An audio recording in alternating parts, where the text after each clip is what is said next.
I predicted West Ham would lose. I thought they'd win. You said they'd win. And I thought when they took the lead, actually, I thought you were going to win that bet. No, when it went 2, I thought, right. Oh, yeah, I nearly put in the group. Told you.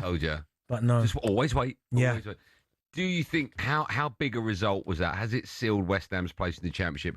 7 points now, the gap. And I say 7 points. Those 7 points mean that West Ham have got to get 7. And obviously the teams above them, in this case Forest, etc., have to drop them as well. Yeah. So it's a big gap, 7 points at this stage. Yeah. I mean, there's no point even looking at, because I was looking at who they've got coming up next, but you're bottom 3 for a reason. And you've played everyone once. It doesn't really matter what run you've got coming up because you've not been good enough. But obviously, FA Cup next, and then they go Tottenham. Now, Tottenham at home haven't been good. The FA Cup game, who they got? QPR at home. Do you think everyone will be rested for that?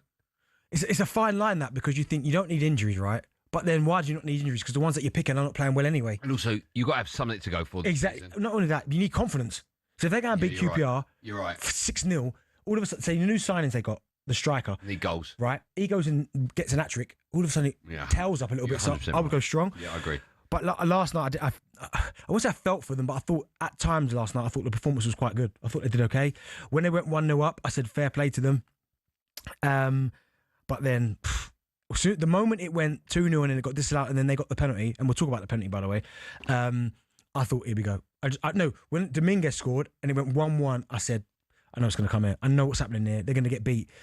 The penalty, so I've got a bit of an issue with this. Right? Do you know, I've seen it 10 times. I still don't really know. I mean, he's punched him in the face. This is my issue with it. Now, by the letter of the law, I understand why they've given it. This is where I'm a bit uncomfortable with it, is that the cross comes in, Souček is up way before anyone else and heads it away. So the ball's gone. So really, I know, but Ben, it happens in a split. No, I get it, right? But the goalkeeper is not impeded, Gibbs White, because he's not going to head it anyway. I know, but it's all one motion. It's like, the cross comes in, bum, bum, bum, bum. No, but that's where the rule's wrong. But here's the thing: the goalkeeper's gone for it, missed it, and taken the player out. Okay, but right? Hold on. If you go in for a tackle and the ball's not there, and you get the player, you could go for that, and that's exactly what's happened. But he's used his fists. But my only thing is that has he denied a goal scoring opportunity? No, because the ball's already gone. So I understand. Yeah, you're right. I can't argue with that. I understand by the letter of the law it's a penalty. So I'm not saying that. I can't believe it's a disgrace of a decision. I just don't like seeing those penalties given because the ball's gone. But saying that, West Ham are now we knew they were in a dogfight, but now all of a sudden it's what are you going to do now? A lot of empty seats there as well last night. Can you blame the fans? I think it's a difficult juggling act to have, because if you're a fan, go and support your side, but at the same time, if you feel you're being let down by the club, why should you go and support them? And this is the thing, and this is where I've got a little bit of sympathy for Nuno, because we spoke about it. I think it was his debut. I think it was at home. I remember it was a protest and they were in a bit of a bad way. That's right, it was. And I remember thinking, well, it's Nuno's home game. Like, give him a little bit of. But listen, I'm not a West Ham fan, so I can't tell them how to feel. And certainly the ones that I have spoke to are so angry with the board. It's irrelevant who the manager is. They're that angry that get them out, that you could bring anyone in. They're just not fully engaged with this team because of the ownership model that they've got down there. But I'm saying that last night, I enjoyed the game, but for West Ham, man, they're gonna have to do something, because they just look. When they go 1-0 up, I go okay, and they go 2-0 up. But when they go to 1-1 and there's a little bit now jeopardy, and it's like back to here we go, they look vulnerable. You sort of knew, right? You knew it was coming. I mean, if I felt like that, and I'm not a West Ham fan, I'm watching. Well, Max said in there, like he was in the stadium, he felt straight. As soon as he went 1-0, we went. Well, the players would have felt the same. Yeah, you got on. You get nervous. You start to go into that survival mode. You go survival rather than going, do you know what? No, let's keep doing what we've been doing for how long was it? For 55 minutes. I know they've just scored, but let's just keep going. We'll get more opportunities. Yeah.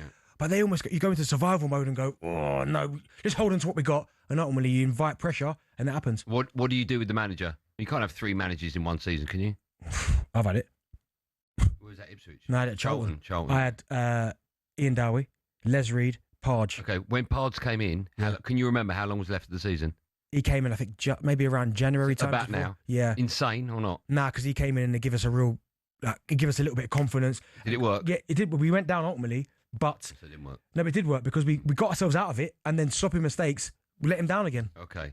So for you got the sort of we got the bounce, and then we just went flat. Yeah, flat. Okay. But no, I think for West Ham, where they go now, it's if whoever they appoint next, if they decide to get rid of Nuno and bring in another manager, it's gonna have to be someone who is either a big name or someone who's been connected to the club before, who has given them a little bit of, not success, but a little bit of, I love watching these teams play. Yeah. Just, it's got to give them something. Okay. 2 questions. One, who's to blame?